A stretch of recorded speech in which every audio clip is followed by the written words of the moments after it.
Hello, how are you? So thank you for tuning in, and I want to share something about the Romanian people. So I noticed that they're very family oriented and they value the family unit very much as compared to most of the European countries. And for this reason, they hold marriage or wedding ceremonies with very high esteem and they really show up for you, and I really love this. So over the weekend I got invited to attend my friend's civil ceremony, and it was such a good experience witnessing these two lovebirds. They've been together for over a decade, and witnessing my brother and sister become husband and wife was such a beautiful moment. And so it got me thinking about the Romanian weddings and what it entails. And I thought, why not share from what I observed? So first of all, I want to say thank you so much for the love on the previous video. Thank you so much for the comments, for the feedback. I really learned a lot, and thank you for helping me share the word about Romanian, and I'm sure a lot of people got to understand more about Romanian from the comment section. So please kindly feel free to engage with me also in the comment section, even on this video. Mulțumesc, mulțumesc, mulțumesc. So after the proposal, the first thing that the newly engaged couple have to do is pick out who is going to be their godparents, and they're called Nash and Nasher. Yes, if I say it right. They're called Nash and Nasher. And this couple is going to play a very important role in this newlywed life. They're going to become family. They're going to walk with these newlyweds through everything. It's a lifelong commitment, really. And they become like family members. They get into the Nash's family, and the Nash also gets into the newlyweds family. So it becomes like a family kind of situation. And there's a requirement. Not anybody can just be picked to be a Nash. From what I understand, you have to be legally married and married in church. So you just can't ask anyone to be Nash or Nasher. They have to, be married legally and in church, so that the idea is they have the experience to guide you through life. They are going to act like your spiritual parents, and you will respect them just the way that you respect your parents. So it's a very important deal. And to even be selected to be a Nash or Nasher to someone's, to a couple, it's a very big deal, and it is held with very high esteem.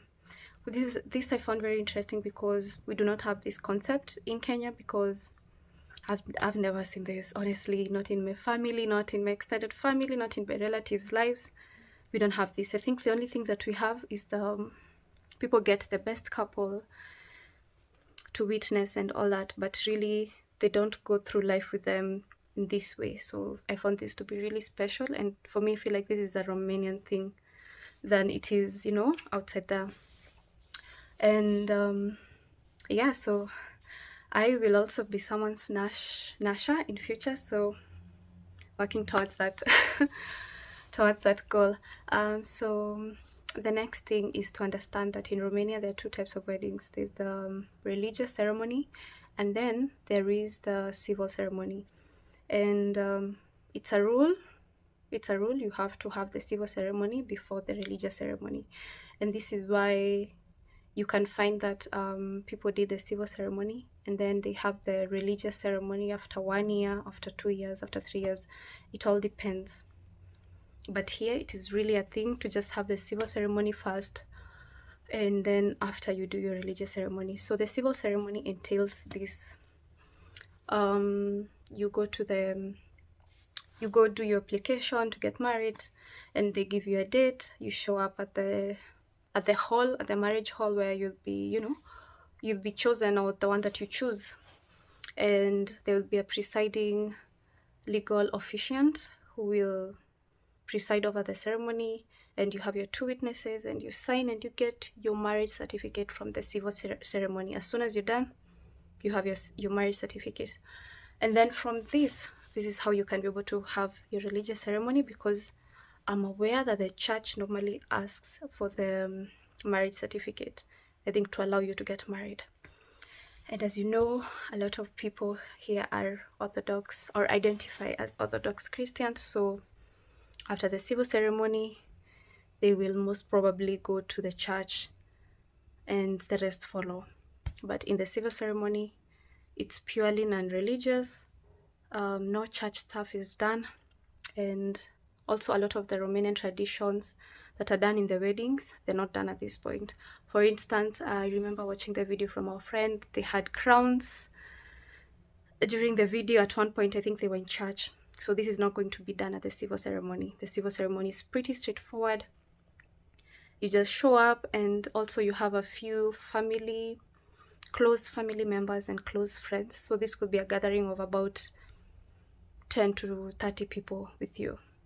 And at this point, the bride also will not wear the traditional white gown as is with the normal wedding. So at this point, she will just wear something elegant. The groom will also wear something elegant, but not the traditional wedding, wedding suit.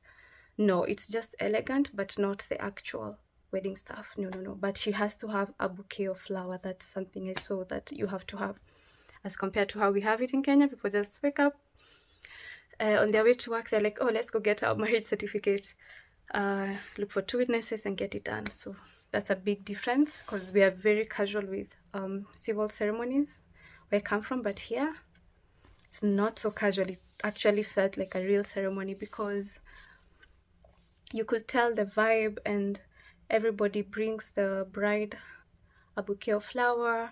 And after they are done with signing, we share a drink with them. And then I remember at one point, I don't remember how it happened. It all happened very fast, but I had a handful of raw rice, and I was like, okay, what's going on? Because I had not done my research, so I'm sharing this so you don't be like me on that day. I had a handful of rice, and I was told we're supposed to throw at the bride and the groom, and I was like, okay. So I was curious to see what's gonna happen. So I was told once they come out, that's when we're gonna throw the rice. In the meantime, we walked outside and made like an arc. We stood opposite each other and made something like an arc, where once they come out, they will walk under a bridge of flowers, which was very beautiful, very, very beautiful. And then in that moment, we throw the rice at them. Okay, not exactly like hit them with the rice, but kind of sprinkle the rice at them. And I was told this is a sign, or it's a wish for them to have prosperity, fertility, wealth. It's just good wishes for them by throwing the rice. Okay, that was interesting. And I asked why they do this. Everybody was like, this is how we've always done it. So it's definitely a tradition, and it's a nice one. I mean, at least you have something to... For me, it was like it stood out. It was a moment that really stood out for me. And after that, after you're done with the ceremony inside the hall, the next bit will be to go take photos with the guests, with the family members. And in most cases, if you're still having your wedding ceremony in the same day, the bride will, of course, go change, or depending on the plan of the day. But in our case, the next thing would be to go for the reception, where we would chat, people will talk, just get intimate, have some meal, share some meal together. We had a 3-course meal, which was really nice. We had a starter, a full plate with assortment of cheese and some salami, I think, and an assortment of things. And it was so nice, with some olives. And the main course had michi, my favorite. Michi, my favorite, and kartoffel. And it was all very nice. And can I say that by the time the ceremony was done, I was going home almost midnight. So to tell me that there's more that is still going to happen, I'm mind blown. So I'm really excited, waiting eagerly to attend the part 2 of that event, which I don't know will be when, but when I do, I'll definitely share more, because I can't wait to learn some Romanian dances for the weddings, because I saw some videos, people dance in circles.